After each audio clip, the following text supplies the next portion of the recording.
we're talking going digital, that in the world of music, where we're looking at South African and its music industry moving into Africa a little bit more aggressively perhaps than we've done in the past. Ivor Haarburger, CEO at Content Media Services, Karen Libbenburg from Ioda, and Nicholas Motsatse, CEO at SAMRO, all with me at the desk to unpack the music industry in South Africa. Welcome to you all. Thanks so much for joining me. And perhaps let's start off with you, Karen. If you could give us an idea of the music industry in South Africa in terms of the size and the kind of growth we're seeing right now.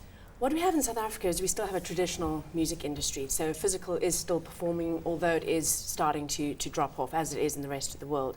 In the rest of Africa, unfortunately, piracy has all but decimated the physical industry, which is why digital is such a key opportunity for the labels in the rest of Africa. Digital is growing in South Africa.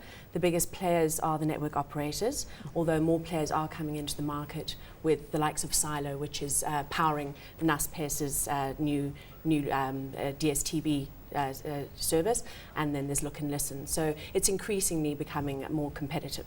Let's pull out on going digital here, you know, for those who don't know exactly what it means, Ivor, because it's all about commercial and financial viability. And I came across a statement by Jim Griffin, who's MD of One House LLC, saying that musicians need to think about their music not as a product but as a service. And the financial, the financial value of music is the quantity and quality of a crowd that it draws. So let's explore how going digital achieves exactly that. Yes, unfortunately it doesn't bring in the turnover as artists expect, and I think that's a big problem. And it's all very well giving your music away for nothing, but at the end of the day somebody's got to get paid. And this is one of the problems that we're having at the moment. I think the artists and the record companies have got to register their products correctly so that collections can be made. Giving away music free is a hot potato at the moment, which has got to be sorted out, and how they do that I don't know. But there's so many sites around the world that you can download music for nothing, and this is causing problems. However, there's subscription services in other areas to try and sort that out. Where that is the challenge, how does a musician actually go down this route and make it work for them, Nicholas? Because this effectively, what we're looking at is a more effective and efficient means of distribution. That's right. What I think is very important is to remember, and as Karen alluded to earlier on, 80%, in fact, just over 80% of the income of a musician today still comes out of the traditional, usages, broadcast, CDs, etc. The digital is still fairly low, but we know that it's going to exponentially grow. In fact, predictions are that by the end of 2014, we're going to see the tipping point. Where digital becomes big because of the penetration of smartphones, etc., etc. And at that point, it will be very, very important that a musician is made sure that obviously they are players in that space. They are registered with proper registries. The key issue is going to be where is the music registered, in which databases, and which databases are driving that. There are a number of international and global initiatives. At the moment, there's two big ones. One driven out of Europe called the Global Repertoire Database, one driven by the World Intellectual Property Organization called International Music Registry.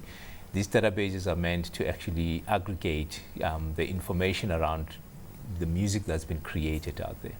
So it's going to be very, very important that at the time when we get to the tipping point, that an individual musician has made sure that their music is registered appropriately and is with the correct databases. And that's the role, I think, that if I was a composer or if I was a musician right now, I'd be looking at very closely. Of course, this in a context where for the longest while we've had musicians, and I've highlighted, getting caught up in issues around piracy. Just how much of a risk does that pose in your books?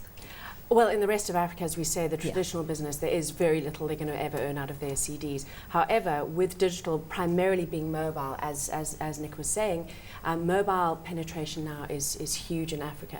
And that is a way of, one can track downloads, one can make sure artists are properly remunerated for each of those downloads. Unfortunately, historically, that has still exposed artists to a lot of opportunistic players, lots of people trying to sell illegal downloads, but the operators now are moving into music services in a very big way, your bigger Pan-African operators and regional operators. So this is where the opportunity is so exciting for musicians. Of course, the nitty-gritty of all of this was delved into at the Mashito conference, and that wraps up in Newtown today, debating issues on the domestic industry. How would you rate success of a conference like that, and how it educates an audience about the benefits, the pros and the cons of going digital?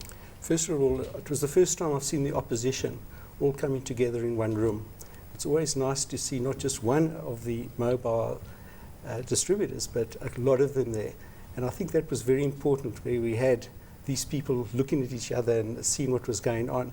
But it was a conference where I think we got everybody together and we could discuss various issues that were hitting the record industry.